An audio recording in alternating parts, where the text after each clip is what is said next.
Blades of Glory. No, not that one.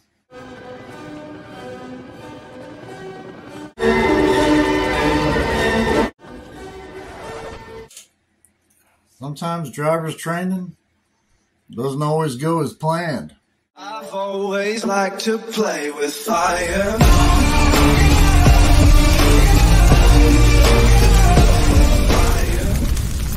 Spent 12 years in the Army Fire Service. Met a lot of people, saw a lot of lives changed. Some for the better, some for the worse. Super 7, All we're cleared on at this time. amazing. In the summer of 91, we graduated fire school just for fun. Back in the summer of 92, we broke a Huey, just me and you. As a crash rescue fire specialist in the Army, our primary responsibility is usually your Army's multitude of aircraft. Soldiers will tell you, and aviation soldiers especially who pride themselves on it will tell you that aviation life is definitely different. I am the greatest! Airfield life is different. It's a different community. It doesn't always feel like the Army per se, but it's most definitely a highly professional and well-oiled machine. It has to be. The readiness and lethality of our aircraft is second to none. Although our Army's rotary wing assets are either piloted by a single or two pilots, it takes a multitude of highly specialized personnel to make each bird worthy of going into battle. In fact, like most Army equipment, it also doesn't take a lot to deadline them either.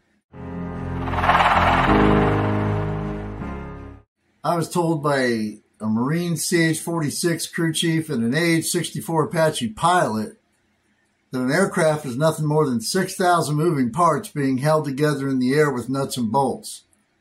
That's a lot of hope, a lot of prayer, and a lot of personnel getting and keeping those folks in the air and bringing them home safely.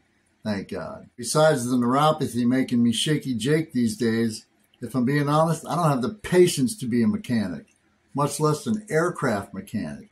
I don't know how those guys do what they do, but that tedious job falls into the hands of those truly OCD individuals who are truly next level. But we don't need to be aircraft mechanics in order to appreciate the level of technical skill and professionalism these high-speed warfighters exhibit every day of the week. He doesn't need to appreciate your job to do it. Throughout our military, everyone knows that no one wants to be the one responsible for everyone having to do extra work of any kind. Now, that little tidbit being said, UH-1 Huey's main rotor blades are made out of metal and semi-rigid and bonded with a seesaw. The reason I tell you this is that the Army, in its infinite wisdom, getting its equipment usually by the lowest bidder, is usually pretty durable for the most part, especially when it comes to aviation. They have to be. But equipment is only as good as the private using it, or in this case, the private running into it. Fort Campbell, 1992. You and I have a rendezvous with destiny. So we're having driver's training one day, and we have the first ever female Army military firefighter ever to be assigned to Fort Campbell. She arrives, and her name, Payne. Yeah, we all thought it was a badass name, too. She came in with the energy of a newly motivated private to do the job and do it well. The civilian workforce at Fort Campbell Fire Department, in fact, then had never dealt with working with a female firefighter before. There were issues, but not because of her. And as a young PFC, I found myself squarely in the middle of a department-wide 15-6 investigation. But for the sake of the story today, we're going to stay on topic and stick with driver's training. So Steve Taylor and I are standing outside the bay watching Penny take our military fire truck with Sergeant Dan Masters.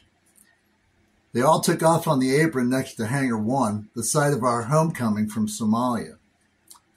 There were about a dozen or so Hueys chained down to the apron due to recent weather. When this happened, the crews also tie the rotor brakes down to secure them so they're just not blowing wild out in the wind. When this occurs, the front-facing rotor blade is usually pulled down a little further than it would normally be, thus lowering it from its original resting height. The rotor blade itself also extends several feet past the nose of the aircraft. You see where this is going? So Payne, being new, doesn't understand these things and doesn't catch that the rotor blades have been pulled down a notch. And all we heard was this fibrous cracking sound as the roof turret from our fire truck smacked the rotor squarely on its side, cracking it. Ouch. So the roof turret wasn't damaged, and, we had that going for us. And Steve and I had a pretty good laugh, pretty much because we weren't the ones driving. Cool? It's even funnier. 30 years later, and all three of them are listening to this message right now. 30 years later, I still love you all. Privileged to serve with every one of you. On my blue smoke. Smoke Kemper 7, out.